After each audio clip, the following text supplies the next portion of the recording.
வணக்கம் மக்களே, நாம் இந்த ஆரோக்கியமான பதிவில் தர்பூசணியுடைய மருத்துவமைகளை பற்றி தான் பார்க்க போகிறோம். தர்பூசணியில் 90% நீர் சத்து இருக்கிறதால இந்த கோடை காலத்தில் நம்ம எடுத்துக்கொள்ள வேண்டிய பழங்களில் தர்பூசணி பழத்துக்கு நம்ம முதலிடத்தை கொடுக்கலாம். ஏன்னா இந்த கோடை காலங்களில் ஏற்படக்கூடிய பல விதமான பிரச்சனைகளை குணப்படுத்தி கொள்ள வராமல் தடுக்க தர்பூசணி பழம் தான் நமக்கு உதவிகரமாக இருக்குது. ஸோ அந்த வகையில் பார்த்தீங்கன்னா தர்பூசணி பழத்தை சாப்பிடும்போது என்னென்ன விதமான நோய்கள் நமக்கு குணப்படுத்தப்படுது, வராமல் தடுக்கப்படுது அப்படின்றத பற்றி தெளிவாக தெரிஞ்சுக்குவோம். அதை பற்றி பார்க்குறதுக்கு முன்னாடி இந்த வீடியோக்கு ஒரு லைக் கொடுத்துட்டு இந்த தகவலை உங்களுக்கு தெரிஞ்சவங்களுக்கும் ஷேர் பண்ணி விட்டுருங்க. இது அவங்களுக்கும் பயனுள்ள இருக்கக்கூடிய ஒரு ஆரோக்கியமான பதிவு தான்.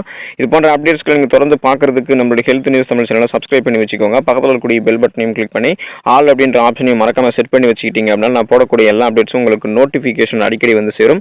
சரிவாங்க மக்களே, இப்போ வீடியோக்குள்ள போயிடலாம். நோய் எதிர்ப்பு சக்தியை அதிகரிக்கக்கூடியது இந்த தர்பூசணி பழம். தர்பூசணியில் விட்டமின் சி அப்படின்னு சொல்லக்கூடிய உயிர் சத்து அதிக அளவில் நிறைந்திருக்கு.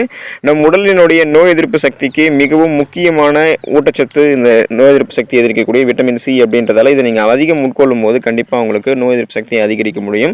நம்ம இது தவிர நீங்கள் நம்மளுடைய முடி மற்றும் சருமத்திற்கு ஆரோக்கியம் தரக்கூடிய விட்டமின் பி மற்றும் பீட்டா கரோட்டின் ஆகியவையும் இந்த தர்பூசணி பழத்தில் இருந்து இருக்கிறதால நீங்கள் தர்பூசணி பழத்தை தாராளமாக எடுத்துக்கலாம். நீரிழிவு நோய் உள்ளவர்களும் தர்பூசணி பழத்தை உட்கொள்ளலாம். ஸோ சுகர் பேஷண்ட்ஸ் தர்பூசணி பழத்தை எடுத்துக்கலாம். தர்பூசணியை விளக்கக்கூடிய பல்வேறு நபர்களும் அதில் அதிக சர்க்கரை நிறைந்திருக்கிறதாக நம்புறாங்க. ஏன் அப்படின்னா அது அதிக இனிப்பு சுவையுடன் இருக்கிறதால அதில் அதிக சர்க்கரை நிறைந்திருக்கு அப்படின்றது அவங்களுடைய நம்பிக்கை. ஆனால் உண்மையிலேயே ஆய்வுகளினுடைய அடிப்படையில் பார்க்கும்போது ஒரு முழு தர்பூசணியில் 6.2 கிராம் அதிலிருந்து அதிகபட்சம் 100 கிராம் வரையிலான சர்க்கரை தான் நிறைந்திருக்கு. ஸோ அதனால் சுகர் பேஷண்ட்ஸ் இந்த தர்பூசணி பழத்தை தாராளமாக எடுத்துக்கலாம். உடல் எடையை குறைக்க உதவிகரமாக இருக்குது தர்பூசணி பழம். ஸோ உங்களுடைய உடல் எடையை நீங்கள் எந்த விதமான சைடு எஃபெக்டும் இல்லாமல் ஆரோக்கியமான முறையில் குறைக்கிறதுக்கு தர்பூசணி பழத்தை எடுத்துக்கலாம். தர்பூசணியில் அதிக அளவு நீர் சத்தும் இருக்குது, நார் சத்தும் இருக்குது. ஸோ இது காரணமாக உணவு உண்டதுக்கப்புறம் உங்களுக்கு மிக விரைவில் மீண்டும் பசி எடுக்கிறத தர்பூசணி பழம் தடுத்து நிறுத்தும். ஸோ இதனாலே நீங்கள் பல உணவுகளை தேவையில்லாமல் சாப்பிட்டு வெயிட் ஆக மாட்டீங்க. ஸோ அது மட்டும் இல்லாமல் தர்பூசணியில் ஃபைபர் இருக்கிறதால உங்களுக்கு பார்த்தீங்கன்னா உடல் எடையை குறைக்கிறதுக்கு உதவிகரமாக இருக்கும். உங்கள் உடலில் இருக்கக்கூடிய கொழுப்புகளை இது கரைச்சிரும். ஸோ அதுக்கு நீங்கள் தர்பூசணி பழத்தை எடுத்துக்கலாம். இதய ஆரோக்கியத்தை அதிகரிக்கக்கூடியது தர்பூசணி பழம். தர்பூசணி பழத்தில் இருக்கக்கூடிய லைகோபின் அப்படின்றது நமது இதயத்தினுடைய ஆரோக்கியத்தை மேம்படுத்துறதுக்கு ரொம்ப உதவிகரமாக இருக்குது.